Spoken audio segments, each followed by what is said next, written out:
আমি দীর্ঘ ৫৫ বছর ধরে ভয়েস দিচ্ছি। পুরো ৩০ পারা কোরআনের তর্জমা আমি করেছি। হযরত মুহাম্মদ সাল্লাল্লাহু আলাইহি ওয়াসাল্লামকে দান করো।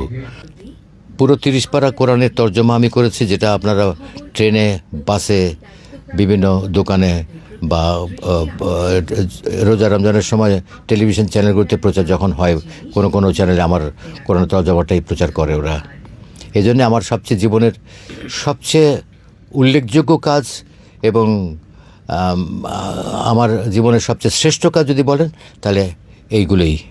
এটা মানে প্রথমে খুলনাতে করেছি, খুলনা বেতারে ছিলাম, ওখানে করেছি ১৫ বছর। 85-এ ঢাকা চলে আসে, 85-এর থেকে এ পর্যন্ত এখনও পর্যন্ত ভয়েস দিয়ে যাচ্ছি। যাকে আমি ওস্তাদ মানতাম ওনাকে কিন্তু আমি কখনো চোখে দেখিনি। আমার কিন্তু কোনো ওস্তাদ ছিল না, আমি নিজেই ওস্তাদ এবং আমি এভাবেই শিখেছি। তবে হ্যাঁ, একজন মানুষ কোনো একটা সাবজেক্টের পরে শিখতে গেলে তার একজন ওস্তাদ লাগে।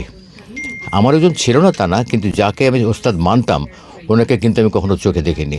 পাকিস্তান আমলে রেডিওতে খবর শুনতাম, তখন ওই ভারতের থেকে মানে আকাশবাণী থেকে তখন খবর পড়তেন নীলিমা সান্যাল, দেবদুলাল বন্দ্যোপাধ্যায়, বিজন বোস, সেনারা খবর পড়তেন। আমাকে আকৃষ্ট করতো বিজন বোসের খবরটা খুব বেশি রকমের, এবং ওনার ওই কণ্ঠ শুনে শুনে আমি কিন্তু প্র্যাকটিস করতাম, তখন থেকে অনুশীলন করতাম এবং পেপার কাটিং কেটে কেটে প্রত্যেক দিন স্কুলে থাকার সময়, কলেজে থাকার সময় আমি ওইগুলো চর্চা করতাম। আমার কোনো আড্ডা নেই, আমি কখনো আড্ডা দিতাম না, এখনও করি না। আমার কোনো রকম বন্ধুবান্ধবও নাই।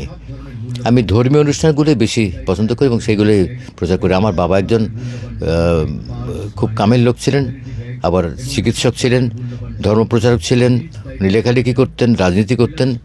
তার কাছ থেকে আমার হাতে খড়ি। হে আল্লাহ, এই পরিপূর্ণ আহ্বান এবং এই শাশ্বত নামাজের তুমি প্রভু। হযরত মুহাম্মদ সাল্লাল্লাহু আলাইহি ওয়াসাল্লামকে দান করো সর্বোচ্চ সম্মানিত স্থান, সুমহান মর্যাদা এবং বেহেশতের প্রশংসিত স্থানে তুমি তাকে অধিষ্ঠিত করো, যার প্রতিশ্রুতি তুমি তাকে দিয়েছ। নিশ্চয়ই তুমি প্রতিশ্রুতির ব্যতিক্রম করো না।